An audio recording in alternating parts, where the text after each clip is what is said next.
Up, ladies and gentlemen? It is your boy, the franchise. I am joined by my new co-host, the mixologist himself, Mr. Chemical Julian. Ladies and gentlemen, welcome to the Roundtable Network News. And man, News. there's been a lot of stuff going on, like the echo, the echo. Yes, part of the echo chamber. Hop on in here because you know what we're going to talk about. And it's not going to be no bullshit. We're not. It's going to be, both. Actually, wrestling doesn't have two aisles. It's got like 6, 8, 12 of them. A whole bunch. It sure does. So there's plenty of stuff to talk about. And, if you don't like it, well, too bad. I mean, let's jump right in, man. Let's talk about WWE and the WWE Network on Peacock's schedule coming up real quick. There's a lot of stuff going on, man. Like this week in the WWE, Monday we got, of course, Monday Night Raw. It's gonna be live tonight. And ladies, it is a Monday night here on the Roundtable Network News. We're not doing it on Is this Saturday. the go home show? I don't know if this is the go home show or not. I mean, the pay per view is this coming Sunday for Battleground. NXT Battleground. Oh no! I'm talking about Hassle in the Castle. Oh man, okay, we'll get to that. The WWE announced the following content will be coming to Peacock and the WWE Network this week. Monday, we're gonna have, of course, Raw Talk that comes on right after Monday Night Raw. Wednesday, June 5th, Monday Night Raw, the recap from tonight, I guess. And then WWE NXT is going to be on there live. On Tuesdays. On Thursday, they got This Week in WWE. And on Friday, they got NXT Level Up. So there's a lot of stuff going on there. Saturday, they have main event. So Level Up got bumped from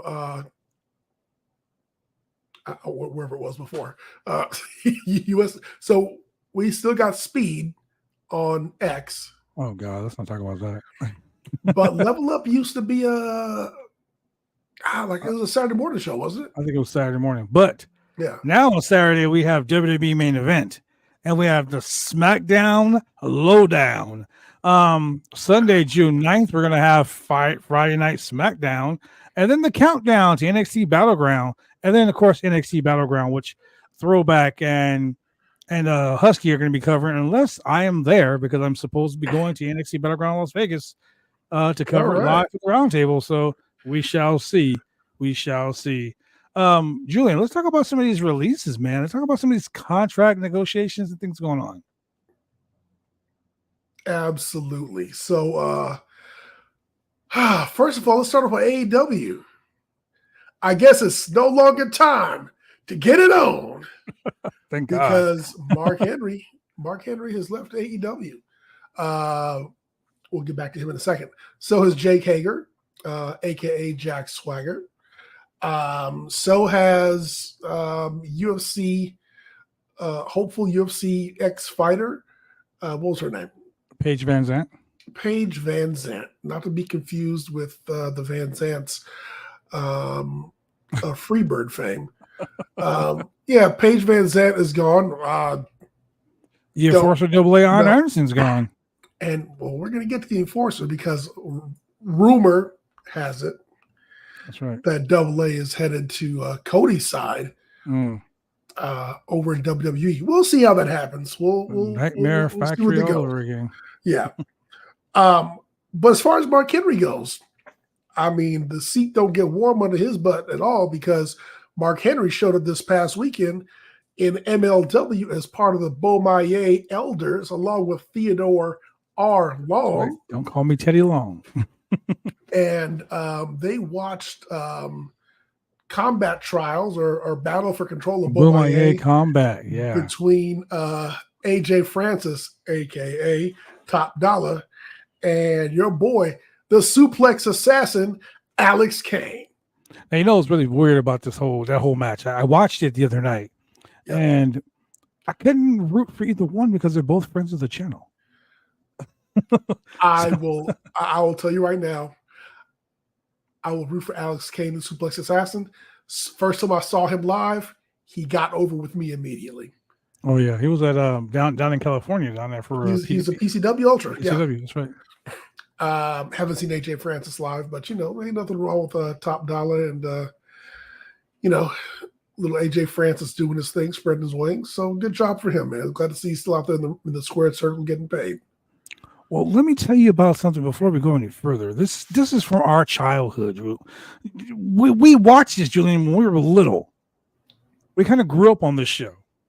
And a lot of Okay. people, if you didn't grow up on this show, then you're in the wrong generation. But the American Gladiators, that's right, ladies and gentlemen, the American Gladiators are coming back, and they're going to be on Prime Video.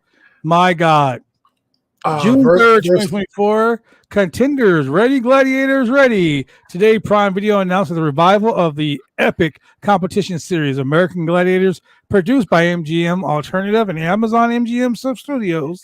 This is going to be an Amazon Prime exclusive show. The American Gladiators. Once we see the team of gladiators compete against brave contenders, I remember the show when I was little. I remember seeing like Malibu and all those big dudes, Turbo. Turbo, yeah, all those guys. It's so crazy that they're bringing the show back. Barry Pozinski, the general manager of MGM Alternative and Evolution Media and Big Fish Entertainment, is spearheading this American Gladiator reboot. It's going to be great. Originally, it was hosted by Joe Theismann and Mike Adamle. Yeah, Mike correct. Adamle, formerly of Monday Night Raw at one time. So basically, the show's going to relaunch all over again. I mean, they were viewed over 6 million times on the UK. The premiere of the UK Gladiator, which premiered January 13th, 2024, had 6 million views and climbed to 9.8 million premiere viewers in over 28 days. So they're going to bring that back to the United States, where we're going to have the American Gladiators return. And remember that Ultimate Challenge, but they had the Gauntlet, they had Hang Tough, and then they had that one thing, the Ultimate Challenge, the Eliminator. Yes. A lot of professional wrestlers came from American Gladiators, which is crazy. We had a few professional wrestlers. So here's the thing: if you haven't seen American Gladiators, check out the documentary on Netflix. I really hope the Gladiators this time around get a better deal than they did back then.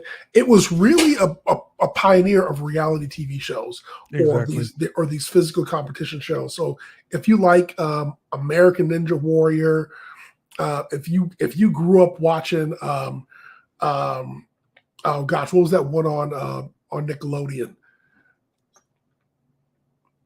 where they had like the slime at the end, yeah, and all that. I can think of what you're talking. I know you're talking about, but I can think of the name. Yeah, if you grew up watching all those shows, I mean, this was truly a pioneer. Everybody loved watching American Gladiators. Zap, Hawk, Turbo, Nitro, Gemini. Nitro. I mean, all those guys are just big names. You had a few wrestlers take part in this, and then you had that one guy who was your average American who made it to the end, and like it was serious competition. People were rooting for him. As far as we know, it wasn't fixed. Like this was real competition. As far as we know. As far as now, they could be the ultimate kayfabe. I don't know. But what I'm saying is, as far as we know, it wasn't fixed. But it made for great television. I'm really surprised, like Eric Bischoff, never like trying to snatch this up or renew the property himself. But yeah, man, I think they'll do great numbers. I think they'll draw a good audience, if not out of just sheer nostalgia, just because people love to see wacky courses and competitions. I mean, The Rock tried his hand at it most recently with his obstacle course kind of competition show. Yeah, which was very entertaining. Was it The Wall or something like The Wall? Yeah, it was something like that. Yeah. But there's a market for it. They've got the name and they've got the intellectual property. So, yeah, this should be worth checking out. And then you never know who's going to show up as a guest star. You never know.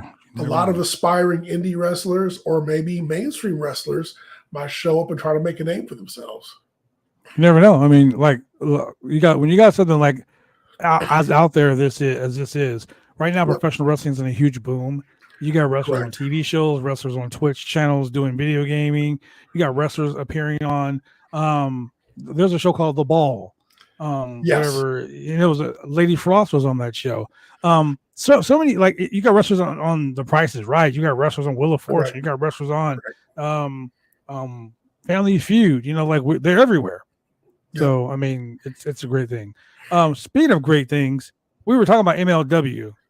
Yes. MLW had a pay-per-view this last weekend. It was actually free on YouTube. It was an Battle amazing Riot. show, Battle Riot. So MLW is making their return to Atlanta Center Stage Theater. That's the home of WCW Monday night. I mean WCW Saturday night. Yep.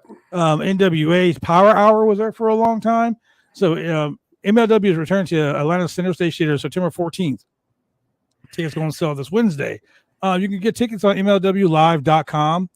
And I'm gonna tell you right now, MLW Major League Wrestling presents Fightland.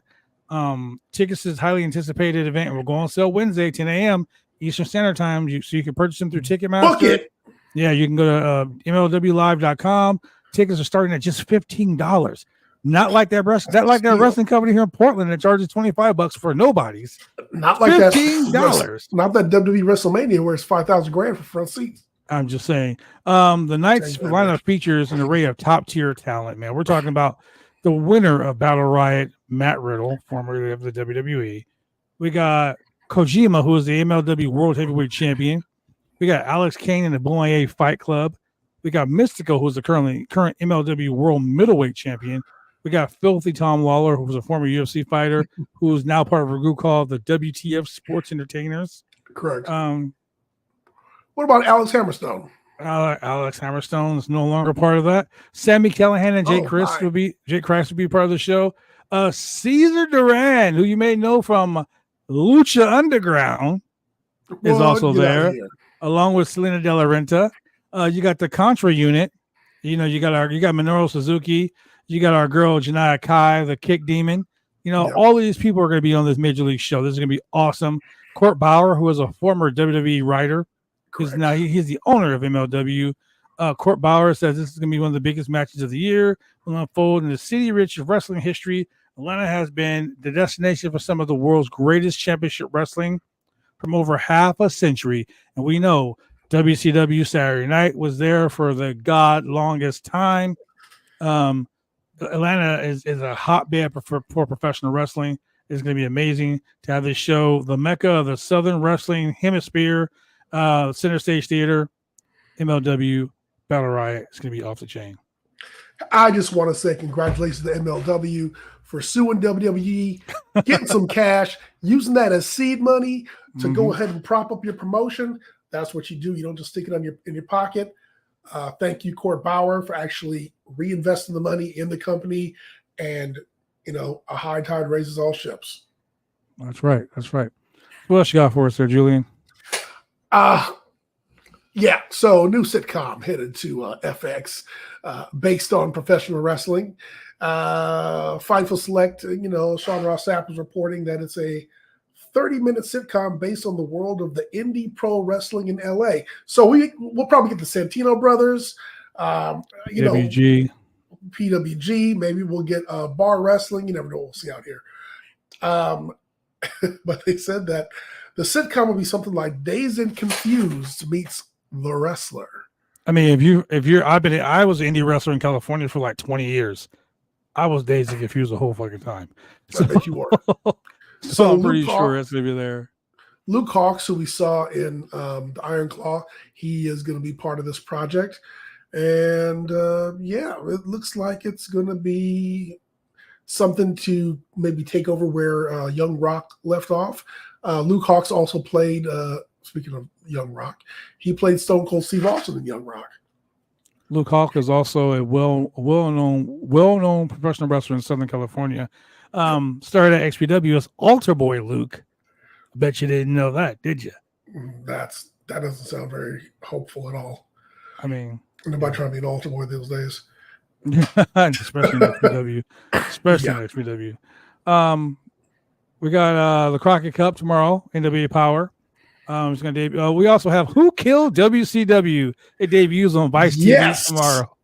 I'm looking forward to that. I knew you would. So this actually, listening to Eric Bischoff's podcast, should be more along the lines of the book that came out about the death of WCW, and not about ATM Eric, less about Vince not Vince McMahon, but Vince, what's his name? Ted The Turner, crazy one. Yeah, well, Ted Turner, Vince but Russo, also Vince Russo. Vince Yeah, Russo. and really talking about how the AOL Time Warner merger just they were like, yeah, we don't want wrestling no more, and so that's how things really fell apart. Shout out to Glacier and the Blood Runs Cold Angle, which had the ultimate bad luck of just starting up when the NWO took off. Much the same way as 3MB started to take off when the Shield came around. Just victims of circumstance, man. I know how it goes.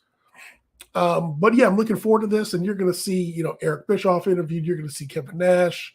You're going to see other people who are, part of the. Let's put it like this: we all know that the victors write history, and so this will be less of the WWF version of why WCW died, and more the technical behind the scenes business reasons. The real reason why WCW died.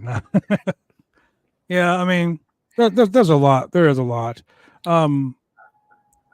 Las Vegas is a hot spot for professional wrestling. WrestleMania is going to be there next year. Everybody's trying to get in there right now. NXT Battleground is going to be there live this Sunday. But House of Glory Wrestling from New York will be debuting. House of Glory is going to be in Las Vegas. Like it's going down everywhere, man. Professional wrestling is so hot. I'm so glad to be in this era of professional wrestling. But House of Glory is making plans for a Las Vegas debut. It doesn't say when, though. It's going to be amazing regardless. Contracts. Let's talk about contracts. People are leaving the WWE. People's contracts are up for grabs. I mean, man. So first and foremost, of the highest profile one is Becky Lynch. I do not believe at all that Becky Lynch is headed to AEW. I think she's headed home to look after her child and look after her dude, and for them to actually spend time as a family for a little bit. I really kind of see that. I think Becky would have actually left after Mania, but Rhea got injured. Unfortunately, Rhea got injured, and they really had no way to transition the belt to Liv Morgan. So kind of Becky had to come on board for a little bit. Liv had to do her revenge tour gimmick, and then Liv got the belt off of Becky. And so now that's where we are. Now Becky can go home. We've seen time and time again how something goes awry and somebody will be asked to come back. John Moxley was supposed to be on vacation. He had to come back and work a few more weeks too. So, I mean, these things happen. He worked like 6 months for AEW before he went on a break. Yeah, and if you're a company man or a company woman, that's what you do. So that's what some people do. Not everybody does it, but that's what some people do. Based on the work that she has done, based on her last run, and based on doing Triple H a solid for covering for Rhea Ripley, I'm sure she can come back whenever she wants. Maybe she'll get a Legends deal. Who knows? And eventually Seth Rollins will be back on the road too.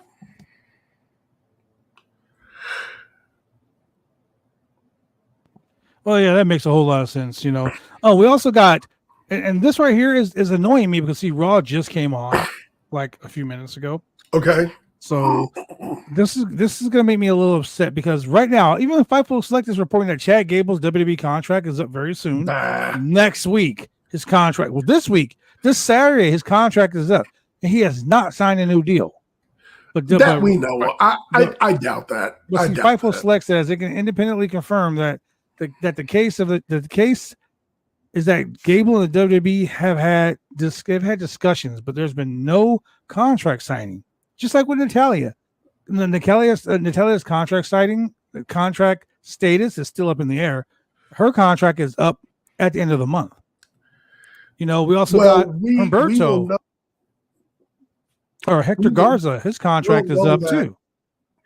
We'll know that Natty is going to resign as soon as they bring back Alicia Fox to beat her like 52 more times in a row. Here's the thing about Natalya.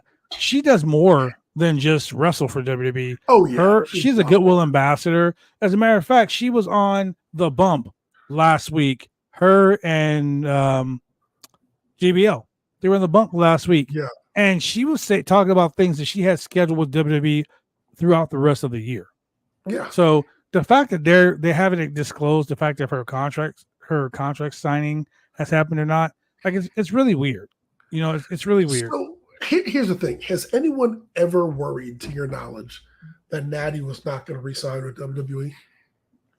No, but honestly, Natty has enough wherewithal to be like, "Yo, get your shit together, or I can leave." You know what I mean? Like I can leave. Now that AEW would take her. But also, not that I know anybody's finances, but one, I don't necessarily believe that Natty needs a WWE contract to be financially solvent. She's got enough other stuff going on. You know, the online influencer things, stuff with her sister. And by stuff with her sister, I mean business. You know, we can discuss that off the air. Yeah.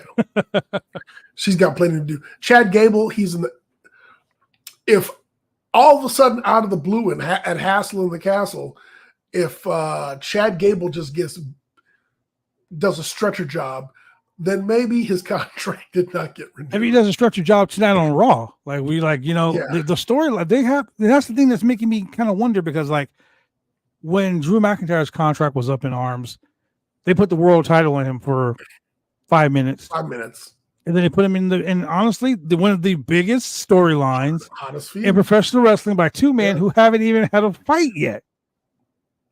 Like they're both injured. Like for me, that's a huge opportunity to draw money. Correct. So of course the WWE re-signed him to a contract. The Rock gave him a Claymore sword and all this other stuff, you know. So I mean, Chad Gable, could he be resigned? We don't know. Natalya, can she be resigned? We don't know. I mean, the fact that Becky Lynch is now a free agent and has not, like, Tony Khan has said she's a great talent. She's great. To make me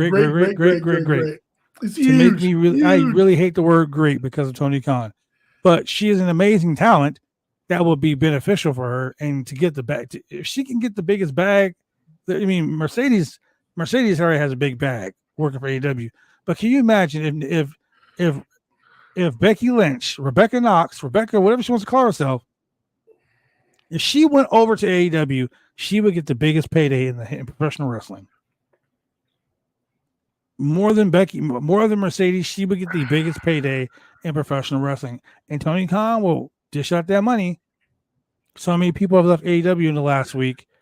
I mean, it could happen.